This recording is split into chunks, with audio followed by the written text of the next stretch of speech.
निशा काम निपटाकर बैठी ही थी कि फोन की घंटी बजने लगी। मेरठ से विमला चाची का फोन था। बिटिया, अपने बाबूजी को आकर ले जाओ यहाँ से, बीमार रहने लगे हैं, बहुत ही कमजोर हो गए हैं। अब हम भी तो कोई जवान नहीं रहे हैं, अब उनका करना बहुत मुश्किल होता जा रहा है। वैसे भी आखिरी समय अपने बच्चों के साथ बिताना चाहिए। निशा बोली, ठीक है चाची जी, इस रविवार को आते हैं, बाबूजी को हम दिल्ली ले आएंगे। फिर इधर उधर की बातें करके फोन काट दिया। बाबूजी 3 भाई है, पुश्तैनी मकान है, तीनों वहीं रहते हैं। निशा और उसका छोटा भाई विवेक दिल्ली में रहते हैं अपने अपने परिवार के साथ। 3-4 साल पहले विवेक को फ्लैट खरीदने के लिए पैसे की आवश्यकता पड़ी तो बाबूजी ने भाइयों से मकान के अपने 1/3 हिस्से का पैसा लेकर विवेक को दे दिया था। कुछ खाने पहनने के लिए अपने लायक रखकर। दिल्ली आना नहीं चाहते थे, इसलिए एक छोटा सा कमरा रख लिया था, जब तक जीवित थे तब तक के लिए। निशा को लगता था कि अम्मा के जाने के बाद बिल्कुल अकेले पड़ गए होंगे बाबूजी, लेकिन वहां पुराने परिचितों के बीच उनका मन लग जाया करता था। दोनों चाचियां भी ध्यान रखती थी। दिल्ली में दोनों भाई बहन की गृहस्थी भी मजे से चल रही थी। रविवार को निशा और विवेक का ही कार्यक्रम बन पाया मेरठ जाने का। निशा के पति अमित एक व्यस्त डॉक्टर है, महीने की लाखों की कमाई है। उनका इस तरह से छुट्टी लेकर निकलना बहुत मुश्किल है। मरीजों की बीमारी न रविवार देखती है न सोमवार। विवेक की पत्नी रेनू की अपनी जिंदगी है, उच्च वर्गीय परिवारों में उठना बैठना है। इस तरह के छोटे मोटे पारिवारिक पचड़ों में पड़ना उसे पसंद नहीं।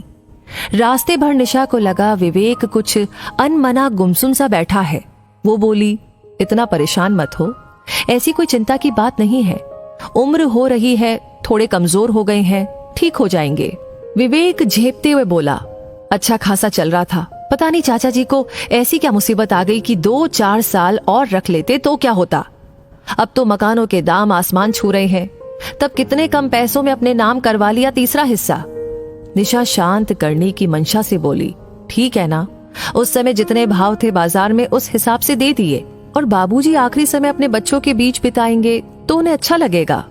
विवेक उत्तेजित हो गया और बोला, दीदी तेरे लिए ये सब कहना बहुत आसान है, 3 कमरों के फ्लैट में कहाँ रखूंगा उन्हें। रेनू से किटकिट रहेगी सो अलग, उसने तो साफ मना ही कर दिया है, वो बाबूजी का कोई काम नहीं करेगी।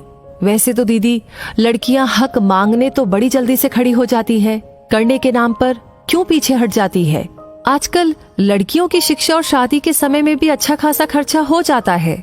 तू क्यों नहीं ले जाती बाबूजी को अपने घर, इतनी बड़ी कोठी है, जिया जी की लाखों में कमाई भी है।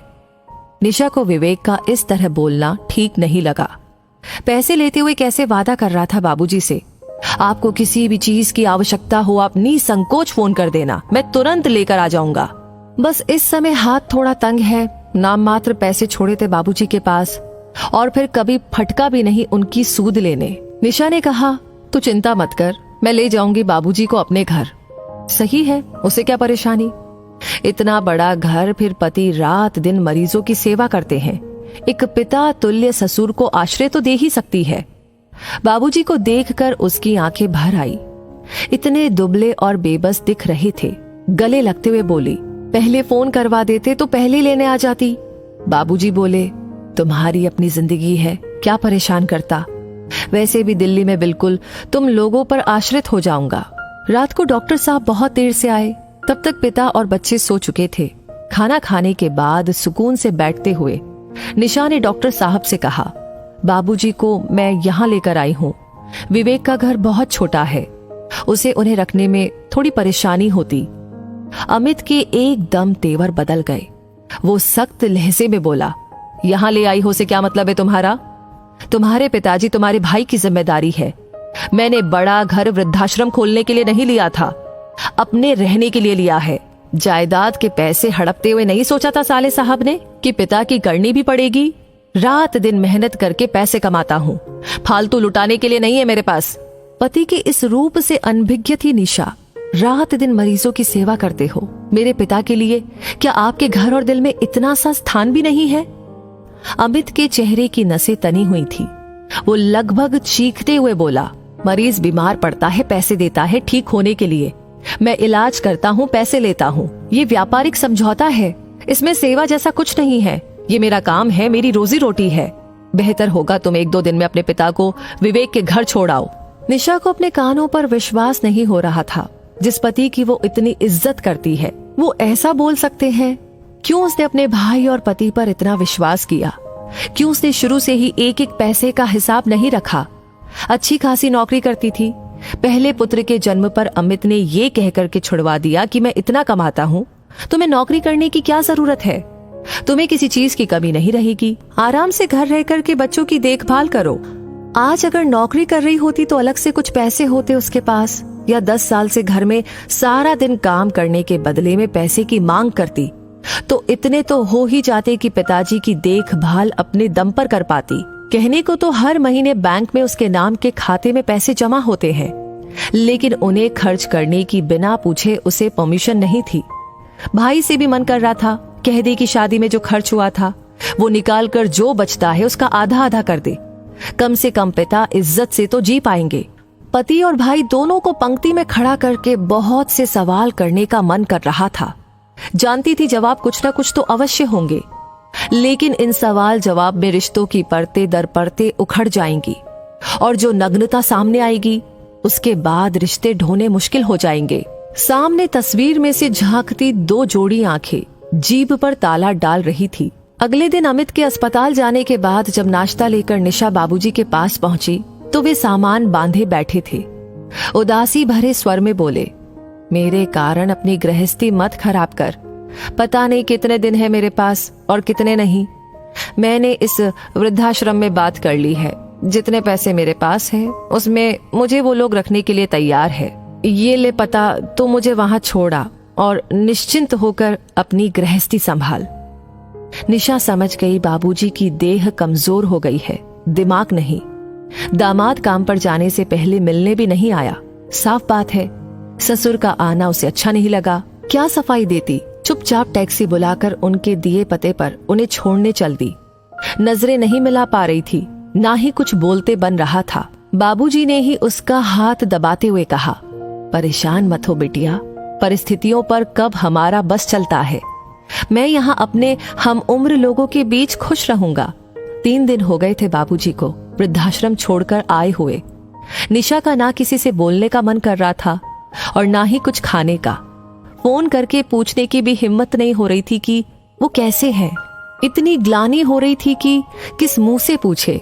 वृद्धाश्रम से ही फोन आ गया कि बाबूजी अब इस दुनिया में नहीं रहे। 10 बजे थे, बच्चे पिकनिक पर गए थे।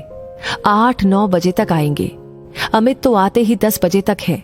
किसी की भी दिनचर्या पर कोई असर नहीं पड़ेगा। किसी को सूचना भी क्या देना। विवेक ऑफिस चला गया होगा, बेकार छुट्टी लेनी पड़ेगी। रास्ते भर अविरल अश्रु धारा बहती रही। कहना मुश्किल था पिता के जाने के गम में या अपनी बेबसी पर आखिरी समय पर पिता के लिए कुछ भी नहीं कर पाई। 3 दिन, केवल 3 दिन अमित ने उसके पिता को मान और आश्रय दे दिया होता तो वो हृदय से अमित को परमेश्वर मान लेती। वृद्धाश्रम के संचालक महोदय के साथ मिलकर उसने औपचारिकताएं पूरी की। वो बोल रहे थे, इनके बहू बेटा और दामाद भी है रिकॉर्ड के हिसाब से, उनको भी सूचना दे देते तो अच्छा रहता। वो कुछ संभल चुकी थी, बोली कि नहीं, इनका कोई नहीं है, ना बहू है, ना बेटा है और ना दामाद है, बस एक बेटी है, वो भी नाम के लिए। संचालक महोदय अपनी ही धुन में बोल रहे थे, परिवार वालों को सांत्वना और बाबूजी की आत्मा को शांति मिले। निशा सोच रही थी, बाबूजी की आत्मा को शांति मिल गई होगी। जाने से पहले सबसे मोह भंग हो गया था। समझ गए होंगे कोई किसी का नहीं होता, फिर क्यों आत्मा अशांत होगी। हाँ, परमात्मा उसको इतनी शक्ति दे कि किसी तरह वो बहन और पत्नी का रिश्ता निभा सके। ये पैसा ही है जो हर एक रिश्ते की रिश्तेदारी निभा रहा है। मैं भी एक बेटी हूँ, मगर एक बात कहना चाहती हूँ कि हर इंसान को अपने हाथ नहीं काट देने चाहिए। ममता में होकर के अपने भविष्य के लिए कुछ ना कुछ रख लेना चाहिए। बाद में तो उनका ही है, मगर जीते जी मरने से तो अच्छा है।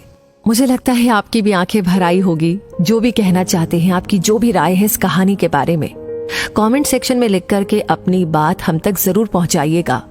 ये कहानी आपको अच्छी लगी हो, इसने आपको इंस्पायर किया हो, सोचने पर मजबूर किया हो, तो प्लीज इसे लाइक करके अपने रिश्तेदारों के साथ, अपने बच्चों के साथ, अपने हर एक उस दोस्त के साथ शेयर करना बिल्कुल ना भूले।